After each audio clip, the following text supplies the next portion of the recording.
Hello everyone, welcome to Integrated Medical Biochemistry with Dr. Bijoya. Hello everyone, today's topic is estimation of serum calcium by calcium arsenizo 3 colorimetric endpoint method. So we will be discussing this topic under the given 11 headings. So let us proceed.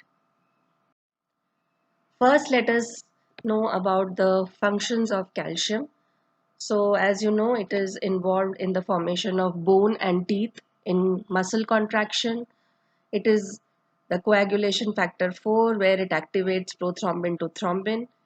It is involved in integrity and permeability of the cell. It plays a role as second messenger along with IP3 and DAG.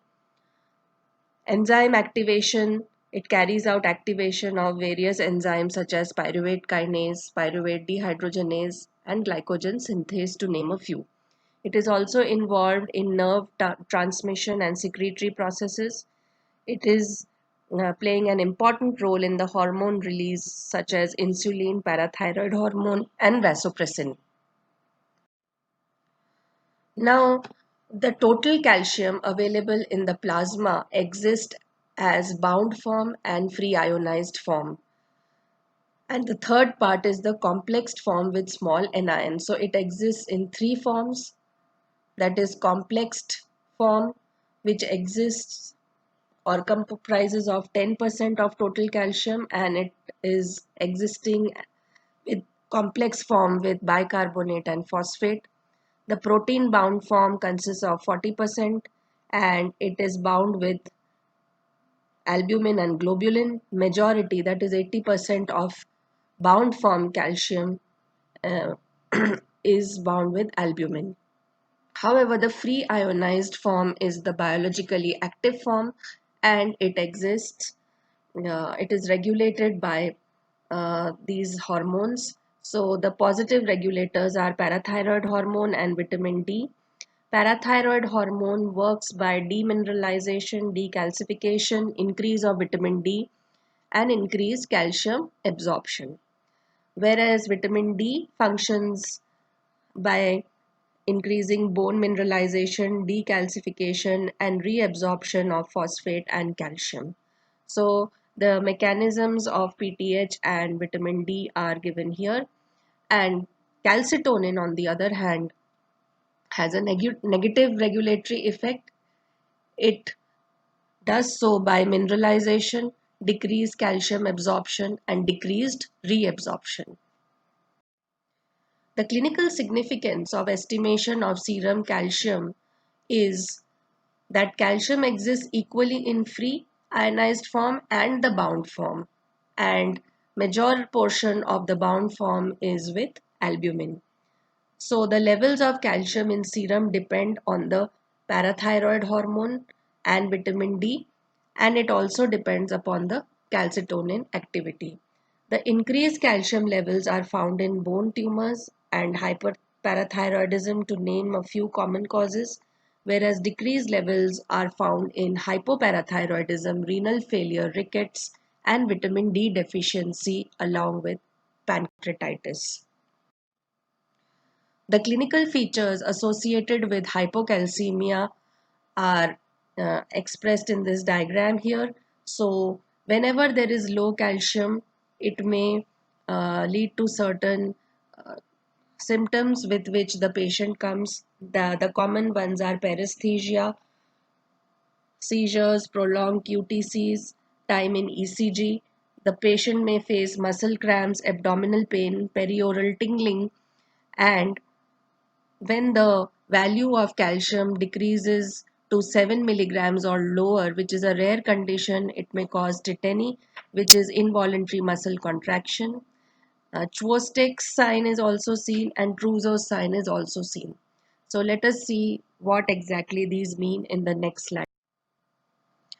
Now, tetany is actually increased neuronal excitability. It is associated with hypocalcemia and it may be associated with alkalosis.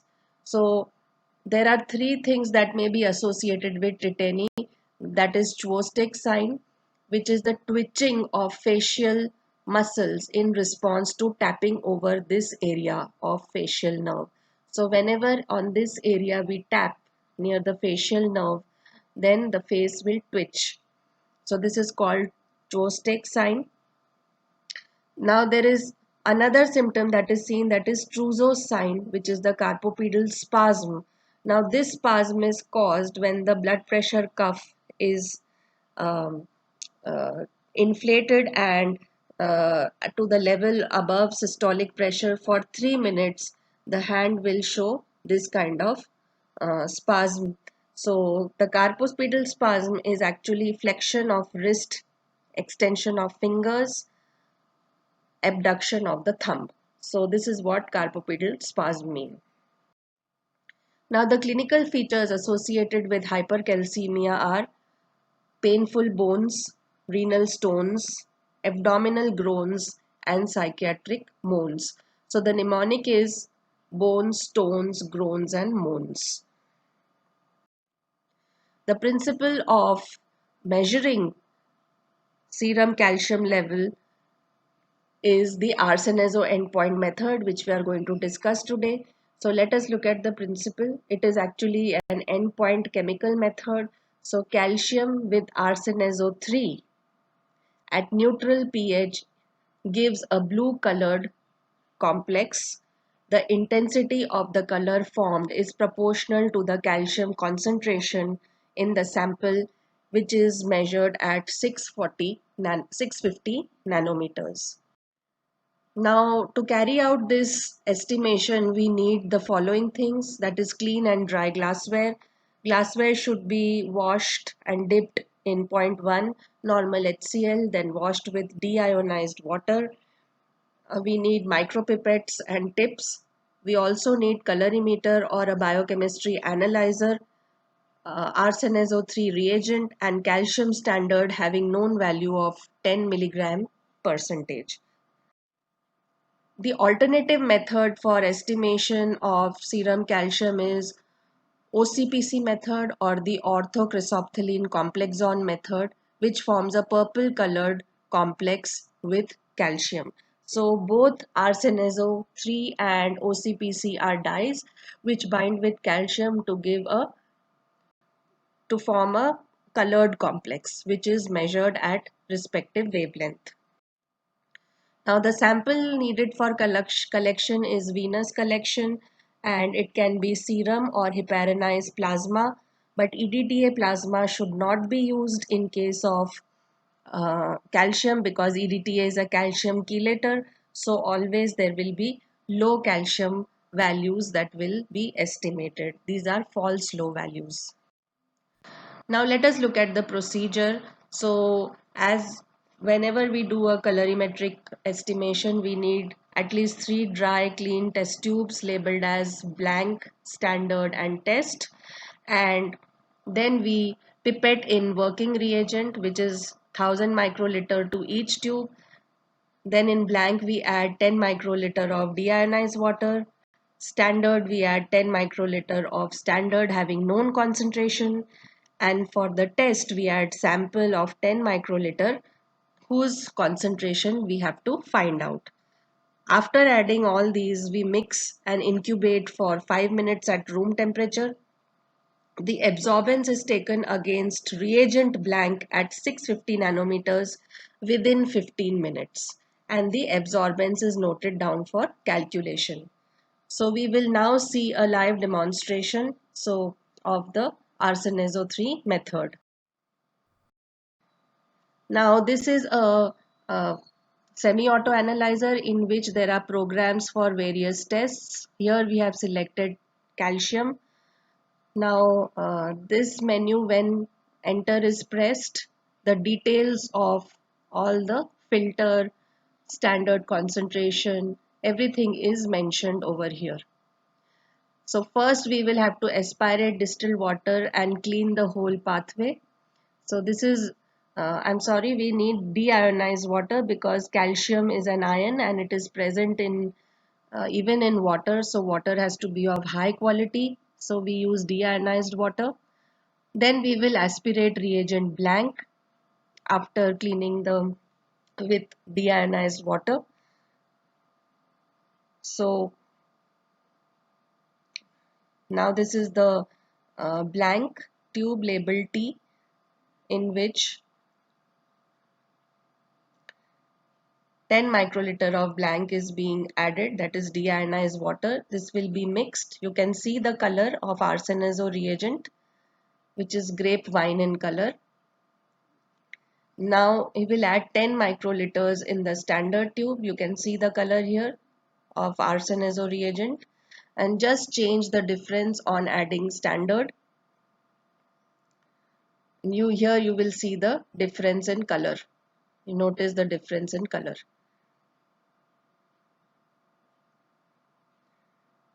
So this is the blank and this is the standard. And now he will add patient sample in the tube labeled T, and again you will notice a difference in color.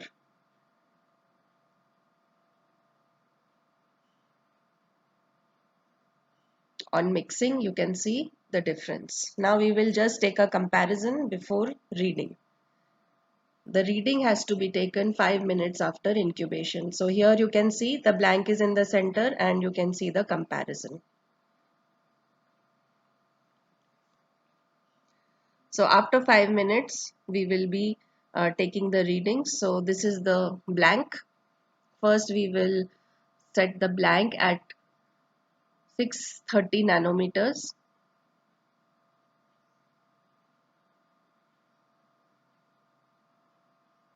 Now in semi-auto analyzer, the reagents are always taken inside the equipment, unlike colorimeter, which remains in the tube. So through this tube, it will go inside for further processing. So here is the absorbance of blank. Now we have got the absorbance of blank, and with this absorbance, we have set the 0. Now we will proceed with standard in the same way. So through this tube it will go inside and there is a photocell inside through which the readings will be taken.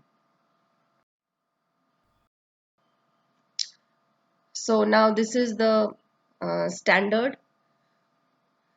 So next sample that we will follow is the test, and whose concentration we obtained here is 11.40 milligrams per deciliter, which is denoted as high. H stands for high.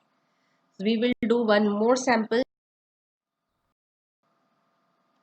Now this is the second patient sample which we are doing.